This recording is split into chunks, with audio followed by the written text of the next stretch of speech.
ఈరోజు నాగర్ కర్నూల్ జిల్లా కేంద్రంలో బహుజన్ సమాజ్ పార్టీ ఆధ్వర్యంలో డాక్టర్ బాబాసాహెబ్ అంబేద్కర్ వర్ధంతిని ఘనమైన నివాళులు జరుపుకున్నాం. మేము ఒకటే బహుజన్ సమాజ్ పార్టీ తరఫున ఈ దేశాన్ని పాలన చెప్తున్నాం.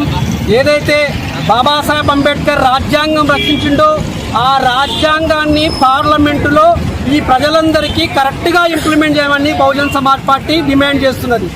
ఇన్ని ఏళ్ళు 75 ఏళ్ళు అయినా 75 ఏళ్ళ ఇంకా పాత రాజ్యాంగం అమలు జరగాలని ప్రతిపక్ష పార్టీ కాంగ్రెస్ అంటుంది కేంద్రంలో, అదేవిధంగా రాష్ట్రంలో కూడా ఇప్పుడు టీఆర్ఎస్ అంటుంది.